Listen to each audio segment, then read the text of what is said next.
Snappity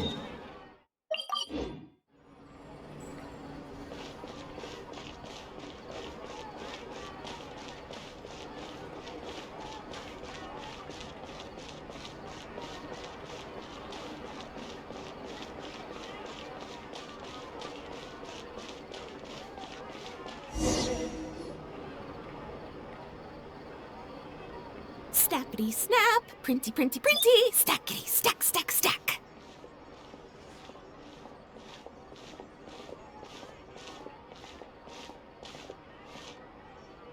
Whoa, those two are kind of big deals. Hey, you two! Can I take your picture? Huh? Does she mean us? Why does she want our picture? Guess we better get used to the celebrity treatment, huh? Can't blame the fans for wanting a photo of their heroes. But if this is for anything besides your own personal use, then we're legally allowed to charge you. Wait, what would they call it here? An appearance fee? Photo shoot fee? Absolutely! It's just an honor to be able to photograph the Ace Adventurer duo. How does 1.5 million more sound? Sure, that sounds fine. Hold up, how much did you say again? 1.5 million? Did Paimon hear that right? That's a lot of more for just one photograph. Maybe a little too much. Are we really worth all that? You guys are overreacting. This measly 1.5 mil is just the start. If you're interested in working with me as a photographer, you could potentially be taking home anywhere up to 9 figures. Snap some snaps and stack those stacks. 9 figures? That's... wait. Every 1,000 is 3 figures, plus 1 for the 1, so 1 million, that's 7, plus 2 is 10 million, 100 million. 100 million?!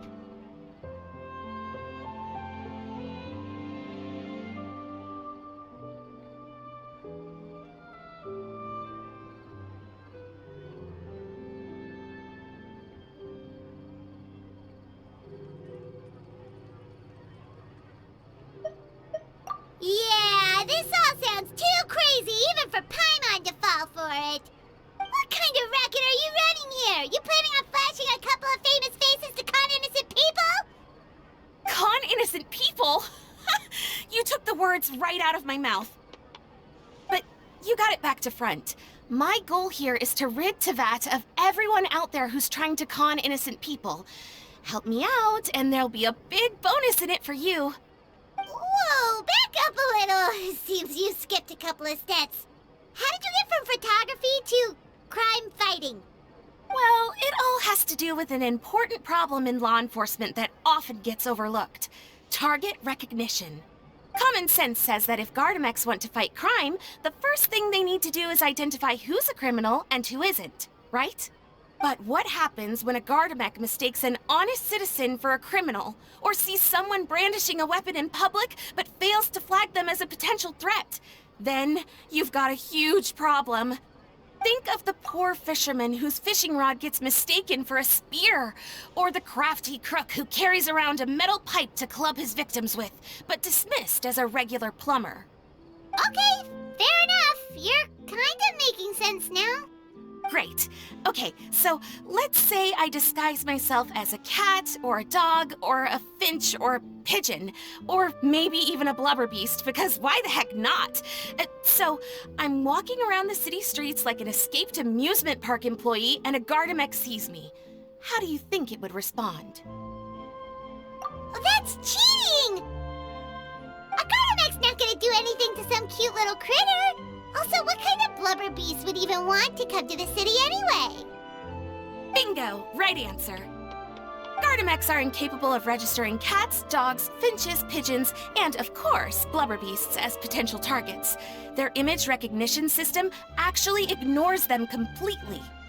It is actually fairly logical if you think about it. Removing all the near-zero-risk entities from the target database boosts performance in most situations. But here's a quote from a recent report in the Steambird. Several keen-eyed thieves who noticed a flaw in the GIGAMERZ detection systems disguised themselves as blubber beasts during the commission of their crimes. Completely blind to the would-be blubber beasts, the Gardamex made no attempt to intervene in the thefts committed by the gang. Wait, so this actually happened? And the Gardamex really didn't catch them? Okay, that's pretty gutsy, but also kinda horrifying. What if they get bored of petty theft and move on to something even worse? They could get away with anything. Exactly!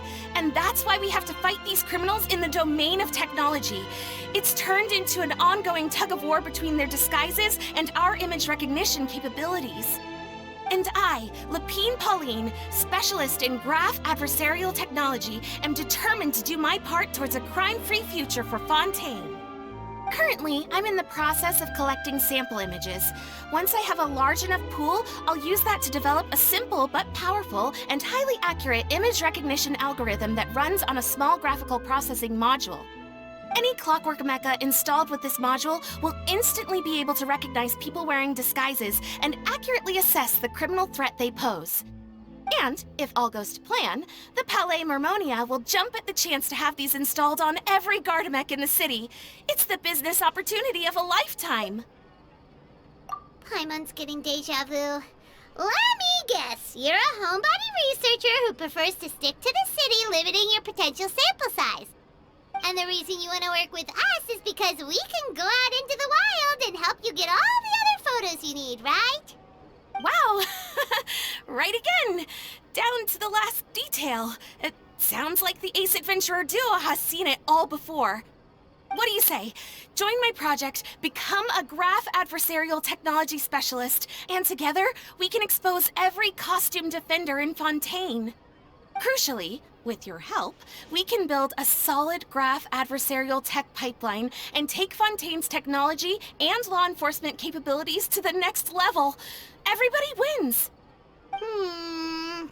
This does sound like it's for a good cause.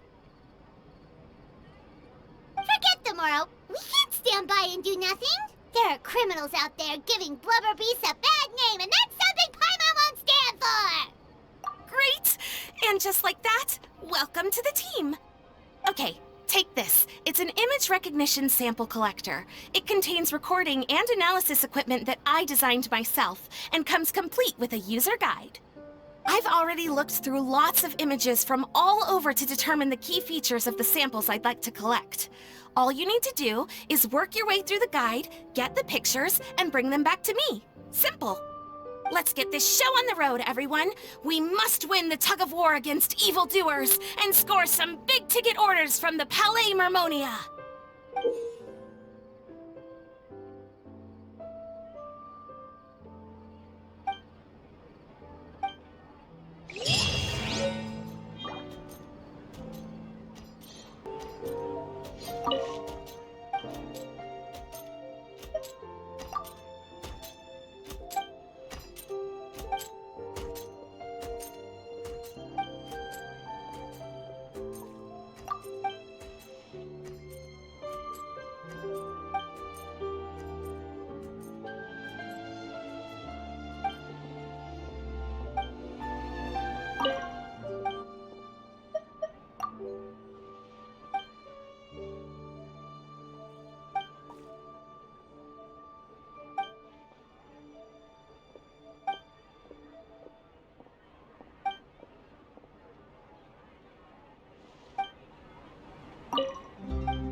Huh?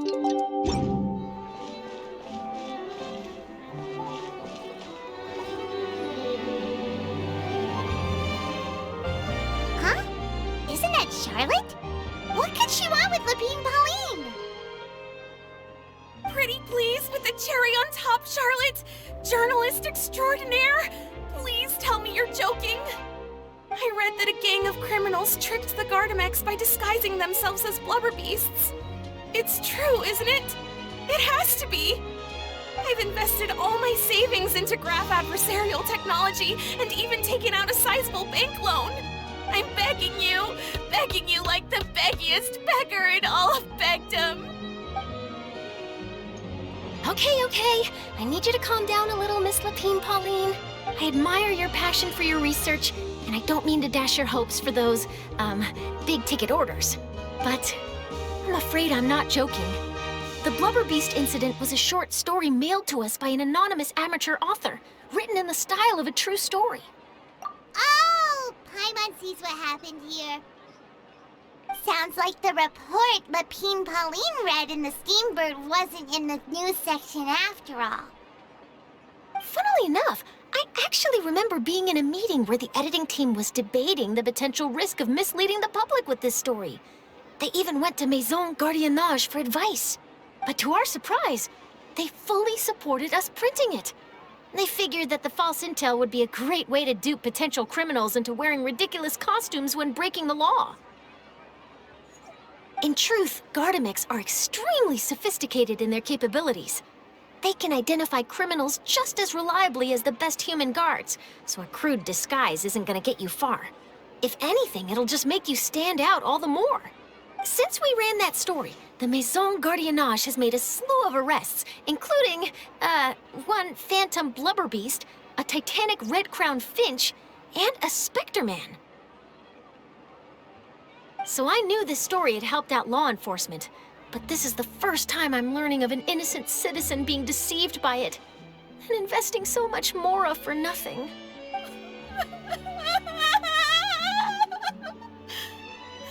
Uh-oh. So Lapine Pauline's whole research project is based on a fictional story? Which means we're not gonna get a big bonus after all. But more importantly, she's gonna lose everything she's invested.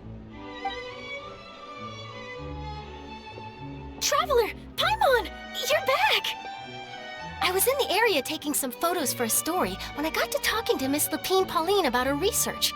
She told me about your collaboration. She was hoping I could write an article to spread awareness about image recognition technology. She even paid me for the article and gave me one of her prototype devices before I could get a word in. I unfortunately had to dash her hopes, and I'm afraid all your hard work was in vain too. She's desperately trying to find a way to rescue the project and get you the Mora you're due. I've tried to let her down gently, but she's finding it all very hard to accept. This is a new situation for us, too. It's such a pity. It seems like the author was only trying to make the story interesting, and the Maison Gardiennage only had Fontaine's best interest in mind. Wait, Miss Lapine Pauline, what are you doing? I'm gonna pick a fight with a Gardamec, head to the Opera at Biclez, and get a one-way ticket to the Fortress of Meropide. That way, I won't have to repay my debts. It's the only way I can afford to keep on living. Whoa, there's no need to go that far. I mean, come on, look at you. You wouldn't even dent the Gardamec's armor. In all likelihood, they'd only hold you up at the Maison Gardiennage for a few days before letting you out, and then you'd still have to repay your debts. Actually, instead of going into the technicalities of that, how much did you actually invest? How bad can it really be? 270,000 Mora. Okay, well, escaping to the Fortress of Meropide over a sum like that seems like a last resort. Surely there must be other options. Not anymore. I used to be an equipment supplier to the Fontaine Research Institute before that blew to pieces, and now I'm just a small-time engineer. I scraped together some savings over the past few years, but I put every last Mora into this project, and now I'm left with nothing. It's not just my savings that are gone. It's my whole future as a graph adversarial technology specialist and my dreams of becoming a billionaire one day.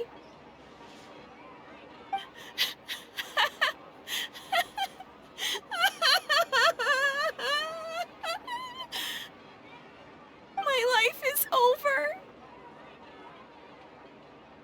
Don't despair, Miss Lapine Pauline. I think I know a way for you to turn this around. This prototype you've given me, the camera lens for image recognition sample collection. It's really quite something. You said you designed it specifically for high-fidelity image capture and analysis, yes? The rapid focal length adjustment is a very useful function in its own right. It's sure to make many journalists' jobs much easier. In fact, I'd say it has the potential to revolutionize Fontaine's news media. So your research efforts thus far are by no means in vain. The technology you've developed may have many applications that you've never even considered. Really? Absolutely. I've been working as a journalist for the Steambird for a long time now. No one understands the issues we journalists face on a day-to-day basis better than me. So keep calm, take heart, and start thinking about mass production. In the meantime, I'll show your invention to all my colleagues to drum up interest in your product. I can't believe it! If this is true, then I can look into setting up a whole camera lens development pipeline. My big-ticket orders and billionaire aspirations are still in the cards. Oh, maybe I should consider taking out another loan. That way, I can rapidly improve the lens production process, be the first to market, and prepare to battle for dominance in the camera industry. Come on! Stop daydreaming about your pipelines for a minute. Just take it one step at a time and see how it goes. There's no sense in putting all your eggs in one basket before things are even off the ground. And I can probably speak to some people I know and license my image recognition device to a workshop to raise some funds. I can't believe I didn't think of this sooner. There's no time to lose. I need to get to work. Early bird gets the worm. Can you believe her? She just ran off. Paimon's pretty sure our advice went in one ear and out the other. It's understandable. When inspiration and passion strike at the same time, it's all too easy to throw yourself headfirst into your work and forget about everyone around you. A lot of journalists are the same way when they're first starting out. But don't you worry. I'm gonna write an article on all this, and I'll be checking in on her regularly. Her research has the potential to benefit the entire journalistic community. I'll give her plenty of input to stop her from going down any rabbit holes, and make sure mass production of her lens can begin as soon as possible. It's reassuring to know that you'll be looking out for her, Charlotte. Actually, you know what? Why don't you two take this prototype lens? I'm sure you'll have plenty of chances to use it on your travels. It takes the right person to get the most out of a new technology. In your hands, it's sure to capture some amazing sights. Thanks a lot, Charlotte. No bonus, no biggie. This makes everything worth it. You're welcome. I got something out of this too. The beginnings of a very interesting news story. The boundaries between real news reports and news-like fiction must not be blurred, even when there's a compelling justification for doing so. Yes, that's how I'll phrase it to the editors when I give them my feedback. Let's hope we don't mislead any more well-meaning citizens in the future.